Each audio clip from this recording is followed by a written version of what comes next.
Welcome to the continued Spotlight on Education presented by Neosho County Community College. I'm your host, Huntyr Schwegman, and I'd like to thank you for tuning in today as we put a spotlight on the news, upcoming events, and academic programs at NCCC. And in today's episode, we will be highlighting the Psychology Program. Sitting in with me today is the Associate Professor of Psychology, Mark Johnston. Mark, how are you doing today? I'm doing fine today, Hunter. How are you? Doing well. You're actually the first person to ask me that question back. I like to intro all the episodes by just asking everybody how they're doing, but usually people just tell me how they're doing. They don't ask me back, so thank you. But anyway, Mark, just let's give our listeners a little bit of background. So just kind of give us how long you've worked at Neosho County, what your background is in psychology and things like that, and what kind of brought you to the education field. My background is mainly in medicine, and although I'm trained in psychology with 2 master's degrees, coming to teaching psychology is actually kind of a new thing. My 2 degrees, one is in general psychology, and then my specialist degree is in developmental psychology, which is studying growth and change over the lifespan. I've been here at Neosho for about 6 years. You mentioned that getting into teaching psychology is a little bit new for you. What kind of inspired you to take that leap and maybe challenge yourself by getting into education? Well, actually, I had retired from medicine and from being an executive director for a number of years. And I got bored in retirement, and I'd always wanted to teach. So I looked at psychology, and here I am today. Yeah, that's interesting. It's not typically the path you see from somebody who teaches, especially at the college level, but I think that's a really interesting way to go about it. So give us a bit of an introduction to the psychology program. So how do you kind of introduce students to the field of psychology, and what are some of those things that you teach in those early classes? Well, unlike math or English or other subjects, students rarely have much exposure to psychology when they get to college. And so we really start with the fundamentals. We start with the theories that underlie it, the science, and students learn to use those theories to apply it to their lives, to their community, to their jobs. The general psychology class is what we call a survey class. Every week we cover a different area of the field, and it exposes students to the full range of psychology over a semester. It also teaches them how to critically think about the human mind. Yeah, that's great. Because you say that students don't typically have that exposure to psychology before they get into your class. What kind of different things do you do to make those complex theories and these concepts that are new to them accessible to these students and understandable for them? Well, we start at the real basic level. We start with the understanding that everything is psychological if you think about it. Your mind is in play for everything you do. So starting at that basis, we start looking at how you're thinking, how your memories and how your emotions build towards everything you do. And then we build into the more complex theories and see how that all feeds in. So students get a general understanding, and by the time we're finished with the semester, they've got a really deep understanding of the field. And then after the survey intro class that you mentioned, what's kind of the next step for students who are interested in the topic? Maybe not necessarily as a major, but maybe a minor or just something of an area of interest for them. We actually offer a number of other upper level courses in psychology. And unlike the general psychology intro course, these are specialty courses. They pick one topic and they focus on that for an entire semester. So the students start getting into an actual mastery level of a topic rather than just a basic understanding.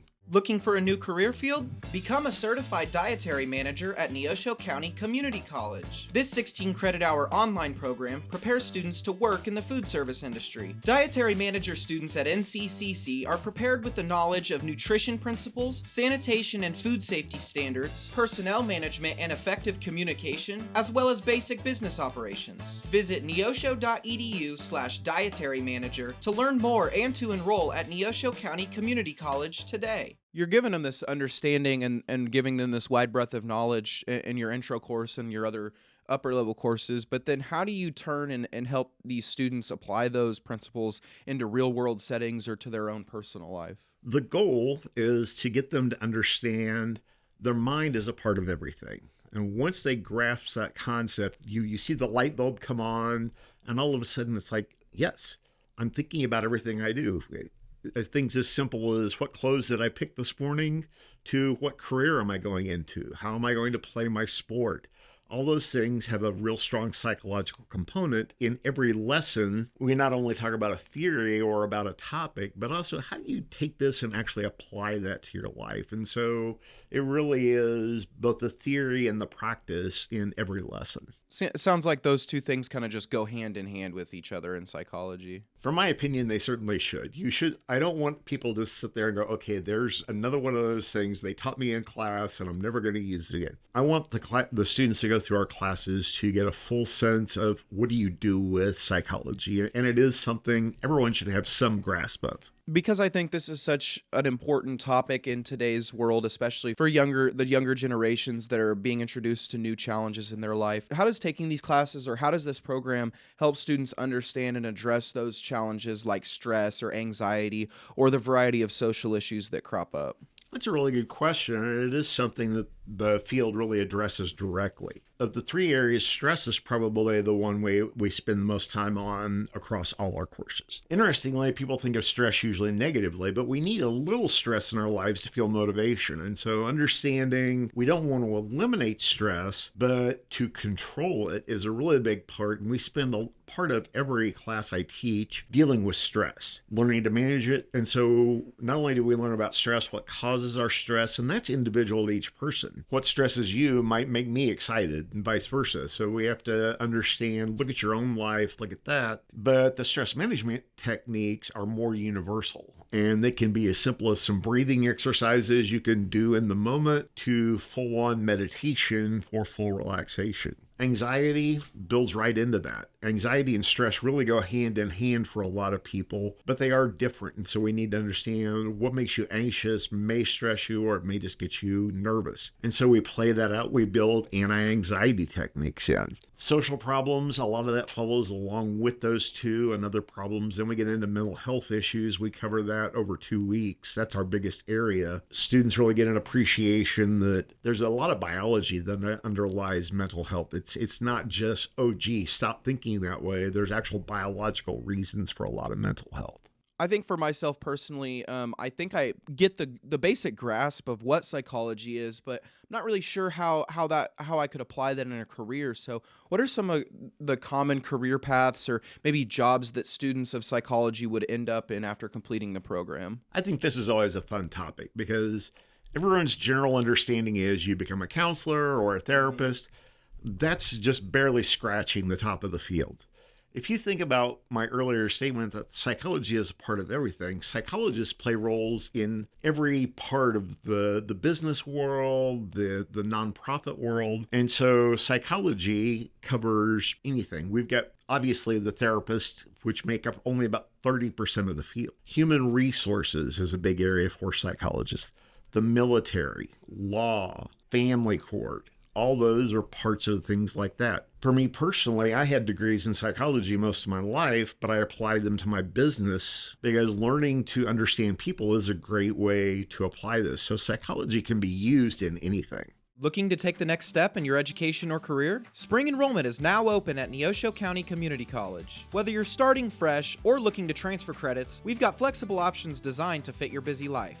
Affordable tuition, flexible class schedules, and over 40 academic programs are just a click away. Classes start January 21st, so visit neosho.edu/apply to secure your spot today. Again, that's neosho.edu/apply. See you this spring at Neosho County Community College. Go Show!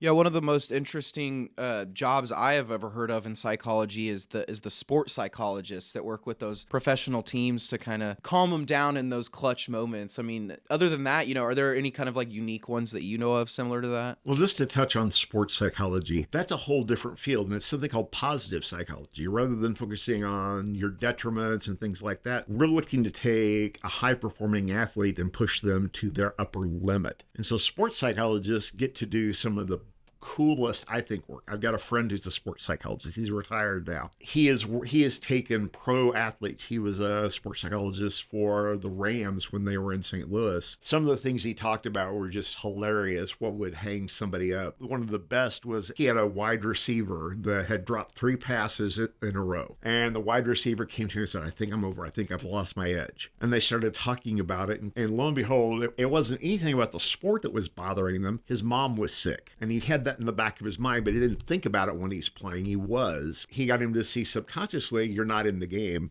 They got all that resolved. He went back to catching passes and was an all-pro player again. That's a little different piece of that. The other one that I find really unique is the industrial and organizational psychologists that work in business. And there again, it's more positive psychology and building into how do we make companies and groups perform at their peak. What do you think are some of the most important qualities for someone to be successful in the program? Well, it might surprise people, but the biggest one is to be open-minded. Because one of the things is psychology is actually a really young field. We're only about 140 years old as a discipline science. Thinking about the mind's been around as long as humans have, but as a science, the field is only really very young. Even myself, several times, I've had to rethink or refocus because we learn information as we get new technology, computers and some of the new imaging technology. We're starting to understand the mind and how it works in new ways. So what I learned in graduate school has changed considerably. So anyone going into psychology or even experiencing it, be open for what you learn today to change down the road. I think some other key qualities are be open to reading and writing at a decent level. Also, if you're going to go into any kind of the helping fields, empathy is going to be a big part of that. Are there any kind of career building opportunities for these students outside of the classroom? Well, this is something that makes our department unique here at the college compared to most others is we actually have a partnership with SEK Mental Health, and students that are interested can do a paid internship working with students, young people who have either a mental illness or autism or something like that. And they get a real hands-on experience learning, is this a field I want to go into? And this might sound terrible, but students learn right away, this is either absolutely where I want to be, or they run screaming away going, no, I got to find something else. Anyway, Mark, I think that's all the questions I had for you today. I just want to thank you again for sitting down with me and giving people a little more insight into the field of psychology and the psychology program here at Neosho County Community College.